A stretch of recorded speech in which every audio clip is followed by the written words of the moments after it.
What is up, you guys? Welcome back to my channel, and if you're new here, just welcome. My name is Gemma Jade, but today we are bringing the Missing and the Fae to this channel. I got such a great response from my fairy encounters video that I decided, why not? Bill and Steve are fine with it. I wrote it. It's a part of my book. It's a part of me. I'm becoming the resident fairy expert around here, right? I just got finished reading 3 hours of oracle readings on the live stream tonight with Steve, so I'm a little bit worn out, so bear with me.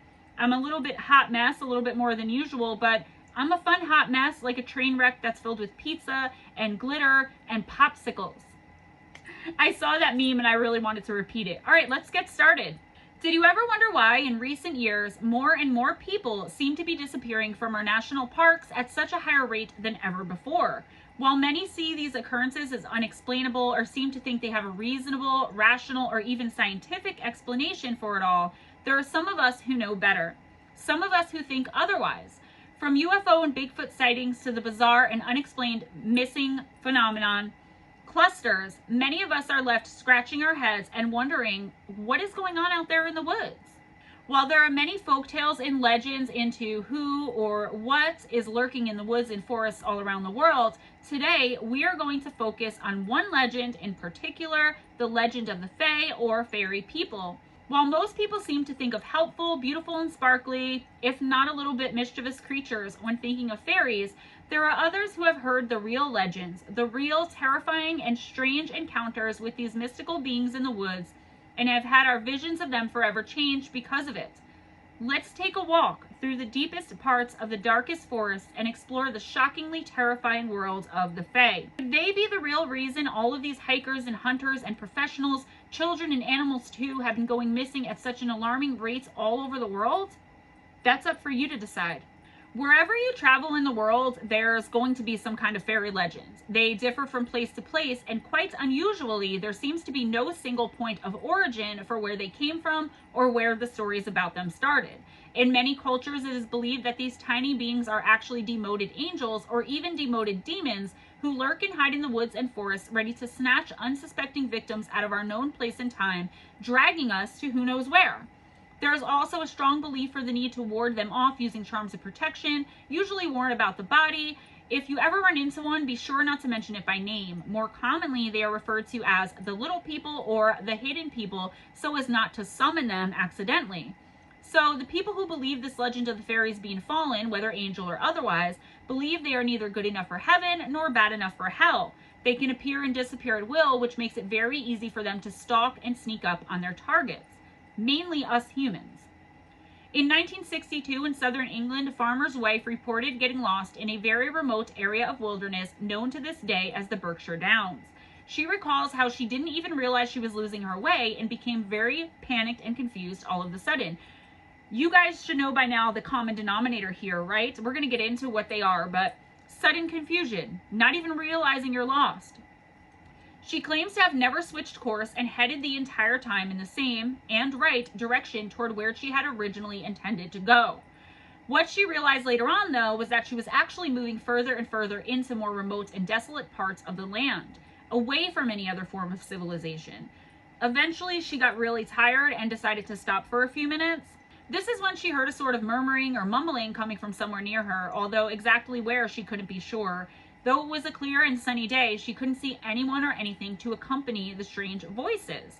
Suddenly, as she sat there confused and trying to find the source of the small voice she thought she was hearing, a little person stepped out of the shadows of the woods and directly onto her path. The bizarre thing here, though, is the figure she describes as, quote, most likely male and dressed all in green, end of quote, appeared behind her, though somehow she claimed she could see him and knew for a fact he was right there.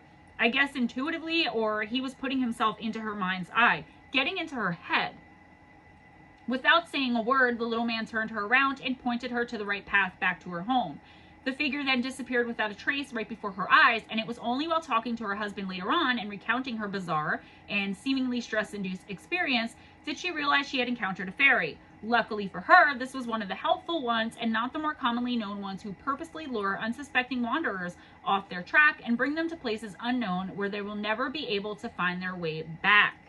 In Celtic lore, the Fae, or little people, are said to live underground, and any travelers who either knowingly or unknowingly trespass too near these hidden places are said to go missing and are never seen or heard from again.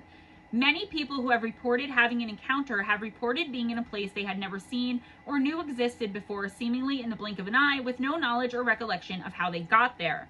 Although this seemingly new place was definitely not where they were just a second ago, it still looked enough like where they had just been to make them start questioning their own sanity. These places are familiar yet unfamiliar, simply giving one an instinctual feeling that they are somewhere other. When they finally and seemingly just as suddenly return to where they had left from, always much more time has passed than they had anticipated, with what seemed to them like mere minutes had actually been hours or even days, weeks at a time. I think there's 1 or 2 cases where it was like 18 months to 2 years. And they were gone for they thought they were gone for 5 minutes. That same thing happens with the staircases in the woods, which I'm coming out with part 2 of Staircases and WEK very soon. I did remember that I started a lot of series and I am going to follow up on them. Let's travel now to the United States and explore the early Native American legends of Mount Shasta. There were many complaints of even the earliest native settlers on and near this particular mountain of members of their tribe, specifically their hunting parties, would vanish without a trace, never to be seen or heard from again.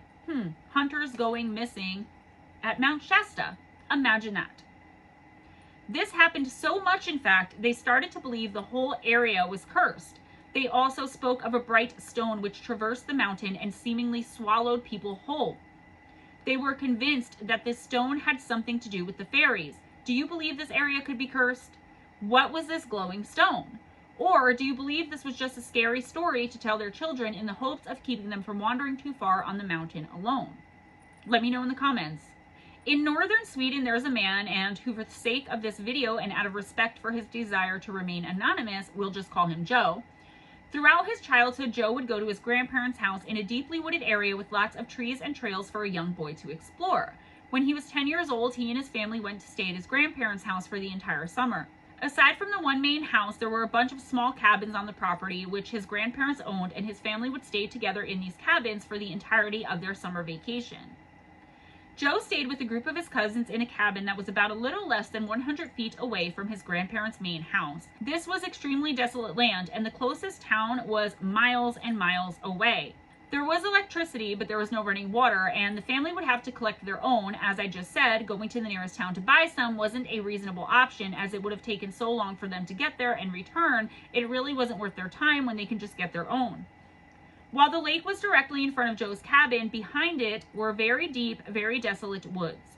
Joe's grandfather would tell many stories to the family about alleged encounters he had had while in those woods.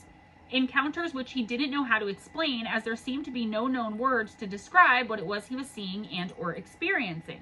In my research, I found that happens a lot. Like, people who have had some kind of encounter with the Fae or something else in the woods and forests after going missing or whatever, they can talk about it, but they can't talk about it. Like, they would, except they can't, because there are literally no words to make a description. Does that make sense?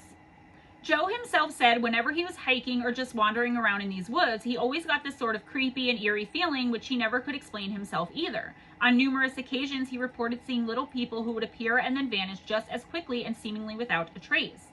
He claims that when these little people would cross the dirt paths, anyone nearby would freeze in place until they had gone.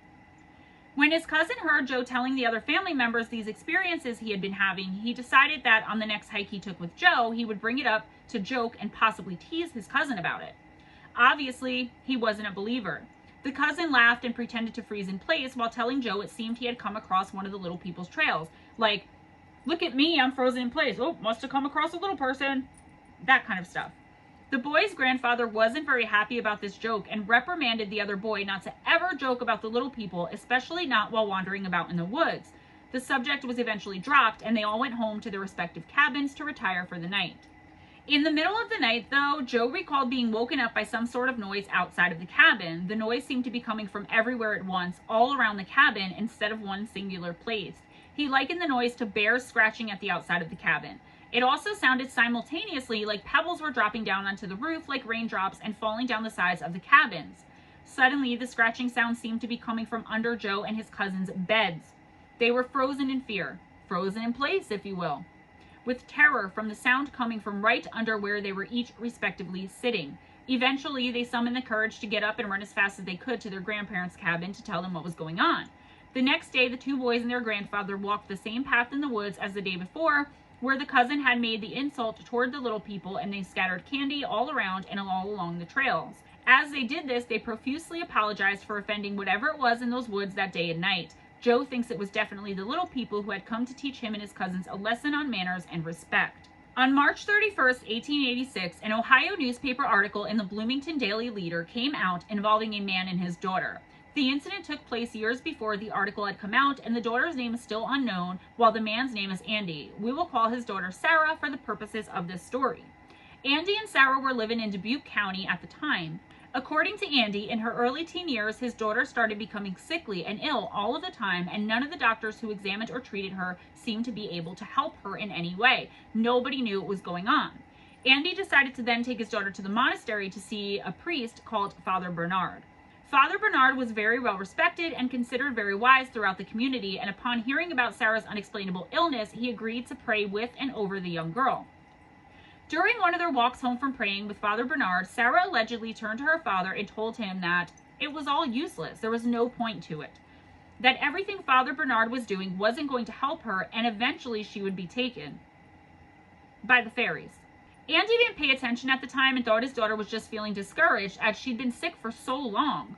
About a year after she had said this to him about the fairies, Sarah did go missing. She seemed to have left everything behind and only left or disappeared with the clothes on her back. Searchers almost immediately dragged the creeks in the area and conducted foot searches deep into the neighboring woods for miles and miles, but no one ever found a single trace of her.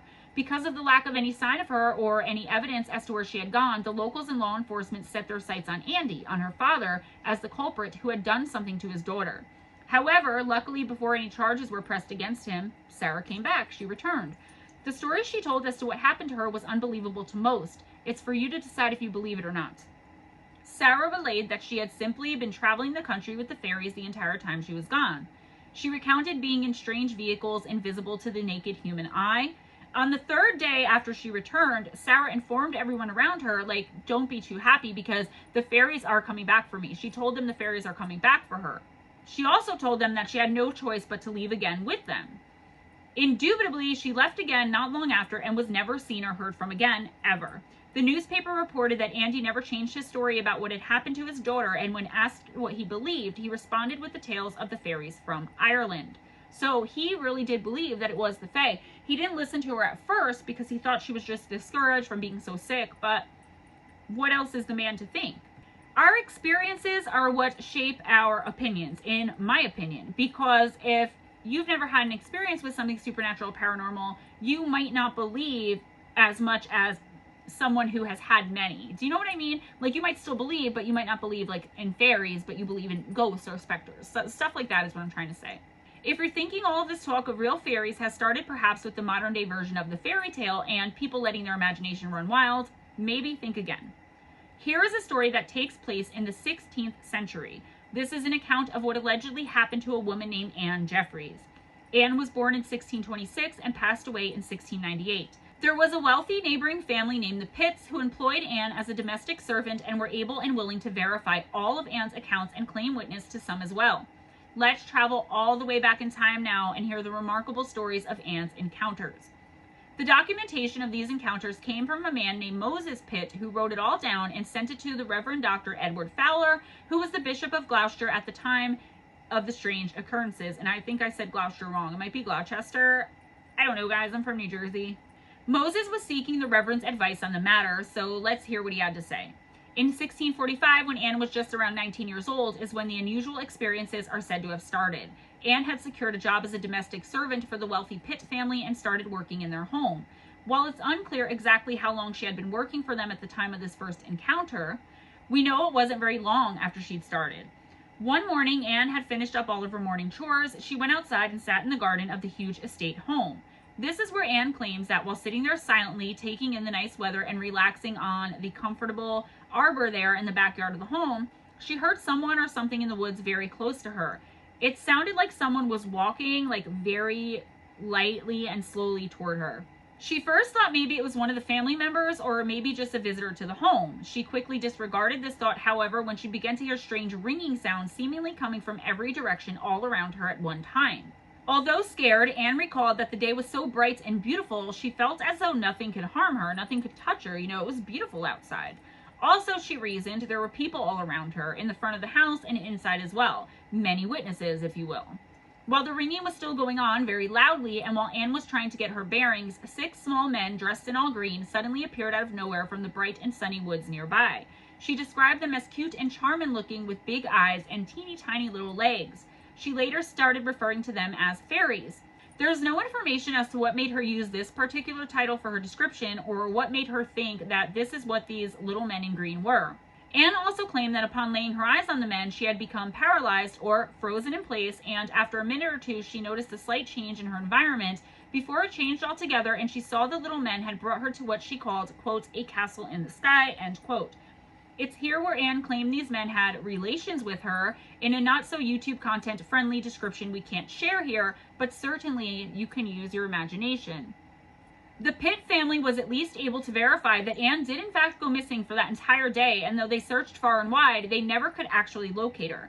Anne reappeared on her own, though groggy, laying disheveled and in fetal position on the lawn in the front yard of the Pitts estate. Anne kept quiet about her encounter for fear of being called insane or possibly even losing her job. However, she started speaking out and telling people her tale when she claims that the little men or fairies started to return to her on numerous occasions. Like, they just kept coming back and doing this to her. This became her torment, and she started opening up to one member of the Pitt family about her ordeal. Unfortunately, she placed her trust in the wrong family member because shortly after confessing what was troubling her, recounting her tale of little men dressed in green doing those sexual things to her in a castle in the sky against her will, this person reported her to local authorities, and in short order, Anne was arrested and charged with witchcraft. She was even sent to jail for it. A piece of mail written by the mayor of this small town where all of this is said to have occurred has been kept and preserved throughout history and can now be found in the Clarendon Manuscripts archives. This document not only contains verification that Anne was held for quite some time in jail, there is also a small portion that seems to back up her claim that the little men were in fact coming to visit her. It states how despite being starved for several months in this prison cell, Anne never got sick and didn't even seem to be starving or hungry at all, as though someone was bringing her food regularly, which was impossible because she was being guarded. Anne herself later confirmed the suspicion by telling Moses Pitt how the fairies did in fact feed her by bringing her, quote, unusual bread, end quote. The explanation as to what she meant by that is either lost in time or never existed. Obviously, this couldn't have been very helpful to proving her innocence of not practicing witchcraft, especially back in the late 1600s. I mean, she's not starving and she's barely being fed for months. That looks like she's performing witchcraft or commiserating with Satan or whatever these psycho crazy people thought. For reasons unknown, Anne was eventually released from prison and the charges against her were dropped. I wonder if that was glamoring or influencing from the Fae. How could they get to her and do these things if she was under guard in a prison, right? I mean, that's what I keep thinking. They must have glamored somebody or influenced someone psychically to release her. Anne moved on with her life and eventually married a laborer named William Warren. She would later state when pursuing a new career in nursing that she wasn't sure how or why it had happened, why they had chosen her, but that the fairies had given her a wealth of knowledge in the medical nursing field and she wanted desperately to use it to help others. She eventually did become a nurse, and in 1693, Moses Pitt, who had remained friends with Anne, though after she was accused and jailed for witchcraft, he did so in secret, he decided to send a journalist friend of his named Humphrey Martin to interview Anne about all of her strange encounters and dealings with these little men dressed in all green. However, Anne didn't want to talk about it anymore for fear of what might happen to her if word got out again that she had had these encounters. She was quite comfortable and happy in her married life to William and her nursing career and didn't care to remember the alleged torment she went through, not only in jail but in the Sky Castle. Humphrey Martin wrote to Moses Pitt in response saying, quote, "As for Anne Jeffries, I have been with her the greater part of one day and did read to her all that you wrote to me.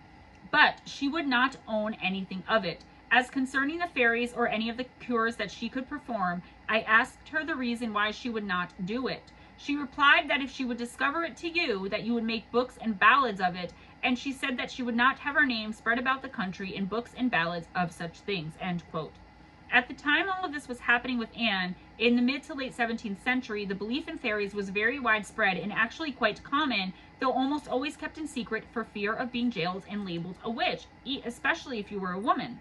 There were many reports of similar things happening to many different people all over the world. These castles in the sky encounters were the most common. While this is almost always related to a totally different type of abduction nowadays, back then it was always related to the Fae. As a lot of things were.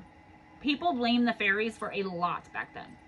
I think it would be completely remiss of us to be speaking of fairies and not mentioning the origin of fairy tales. According to Wikipedia, the oral tradition of the fairy tale came long before the written page. Tales were told and enacted dramatically, whether about fairies or not. These tales were then handed and passed down from generation to generation. Mystical and magical happenings and beings seem to be more a part of the fairy tale itself than actual fairies being included in such stories. The first written collections which attempted to preserve not only the theme and characters told in such tales were the Brothers Grimm. While they had to later rewrite all of the tales to make them more acceptable and also more profitable, I mean, the original content had mostly sexual overtones and wasn't very child-friendly. Any kind of talking animal, grotesque goblin, troll, beast, or monster can be considered a fairy tale. Also, tales of warning meant to keep young children in line by telling of strange and horrible and unfortunate things that have allegedly happened to other children who, for instance, didn't eat their vegetables or clean their rooms, those kids who didn't brush their teeth, and who told lies. There is always a lesson to be learned in these tales. Take them for what they're worth to you. While this is just the beginning of the vast information about a few different tales and legends of fairies, we've only just begun to scratch the surface. I'll leave you with some lesser known information that may be helpful should you ever encounter one or a few of these little people. Know that, while the above stories seem to show a more benevolent side of the fairy legends, they are often known to be much more evil and complicated to pin down from one country to another. Most, however, state that these creatures are master manipulators, and should you come across them, never under any circumstances enter into any kind of deal or arrangement with them. Think Rumpelstiltskin, right? As I said, they are master manipulators and also masters of language, and can find loopholes and use linguistic trickery to fool you into dealing with them, for you only later to realize you don't stand a chance at getting what you want or were supposed to, and that the fairy gets everything they are supposed to get out of the deal. They will always benefit, mostly at the detriment of the other person. Here are a few rules of engagement when it comes to these mystical beings. Never insult them and always be polite. Try your best not to anger them, as this is how most people end up disappearing. If you ever get the feeling you're being watched by something invisible or get a sudden feeling you are not supposed to be where you are, turn around and leave immediately. Don't think twice, guys. Don't procrastinate. Just leave. Doesn't matter if it feels silly. And I'm being very serious here. This is how people go missing in the woods all the time. I definitely 100% believe the Fae are responsible for a lot of the missing and deaths and disappearances in the woods. The Fae love presents and gifts. However, choose what you leave for them very carefully, as if whatever it is isn't sweet, your positive gesture can quickly turn into a negative experience. Think candy or other sweets. Never use the words thank you or I'm sorry. For some reason, it is only acceptable to state pardon me, and I appreciate that. The fairies sometimes speak in riddles, and there's almost always some kind of hidden meaning underneath what they're saying, so pay close attention and listen carefully. For instance, as someone who commented on another video pointed out, I'm sorry admits fault, while pardon me asks simply for forgiveness. Also, thank you will put you in their debt, whereas I appreciate that simply expresses gratitude. I'm going to leave you here, guys. I'm going to leave you on a little bit of a cliffhanger because I have multiple parts to this. They are on missing persons and mysteries, but I've added things in so that it's not exactly the same video. Not all of you are over there. If you're not, you should be. But I really want you guys to get into this with me. This is what my book is about. This is where all my research has culminated into these videos and that book, and another book that I'm working on about them as well, because there's so much information out there. Like I said, I switch it up a little bit. I just really want you guys to enjoy this as much as I do. My research is like crazy. I really dug deep for this book. I really dug deep for these videos, and I'm super proud of them. So I know you guys love fairies. I know you guys probably can't wait for the next one and the next one. I'm doing something really interesting about fairies and one particular city in the United States in general. Just one particular city in the United States that has a really strange and funky history with the Fae. I put a little bit of it in part 5 of the Missing in the Fae for Steve's channel, but I'm doing the whole thing here for this channel, and I'm hoping to have it out for next week. Stay with me, guys. Stay tuned. Much more Fae action coming, and obviously my other content as well. White-Eyed Kids Part 2, Bizarre Disappearances of Adults, the Almost Missing Adults Part 2 coming soon, and The Staircases in the Woods. And I'm looking over here because that's what these sticky notes are for. Guys, be kind to each other. It doesn't cost anything. It's free. And also be kind to yourself, because if you don't take care of yourself, how are you going to take care of anyone else? Light, love, peace, kindness is the key. Always go in grace. I love and appreciate all of you so very much. Guys, if you enjoyed hanging out with me, if you enjoyed this video, please give it a big thumbs up. Do not forget to do that. I really appreciate the likes and the love. Spread the love by sharing this video if you would be so kind. And subscribe if you haven't already. Also, guys, do me a huge favor. Check out the description box for some important links. The live stream Steve Stockton and I do every single week. Go Stemma, hashtag Stemma, stand with Stemma, right? Everybody loves Stemma. On Friday nights, we have Campfire Stories, and it's me, Steve, and like a panel of either subscribers, fans, listeners, our family, our friends, other creators, podcasters, authors, psychics, you name it. We have up to 10 people, sometimes just me and Steve, sometimes 10 people. It doesn't matter. If you want to come in, email one of us, let us know what you got to bring to the table, even if it's just a scary story or a personal encounter. So that's what we're doing on Campfire Stories for who knows how long. You know, we like to switch it up. So that is every Friday night from 7 to whenever p.m. Eastern time on Missing Persons and Mysteries. On Sunday nights, it's Fireside Chat. Again, Stemma, me, and Steve Stockton on Missing Persons and Mysteries from 7 to 8 p.m. Eastern time, where we talk about things and stuff and things, whatever you guys want. We're all ears. And then Wednesday nights, which is why I'm kind of so drained yet wired, right here on this channel, Gemma Jade, Steve and I do oracle readings from 7 p.m. Eastern time to either 10 or 11 p.m. Eastern time. And we pull an oracle card for anyone in the chat who wants one. We also go intuitive with it. It's a fun time. We conversate, we talk, we relax, and we just have fun as a family, as a tribe. It's a really great time. I would suggest if you can't catch a live, check it out afterwards and see what you think. Leave us a comment. Subscribe over on MP&M if you haven't already. If you have any encounters with the supernatural and or paranormal that you want to be a part of my listener encounters videos, we're on volume 8 already. Volume 9 is coming next. If you want to be a part of that, telling your story, please email me at gemmajadeparanormal@gmail.com, and that link will be in the description box as well. Also, for the oracle readings, there will be information in the description box for that. If you want to make a donation to the channel, PayPal and Patreon information as well. Guys, again, be kind, go in grace, have your best day, have your best night, and I will see you next time with part 2. Mwah. Bye-bye.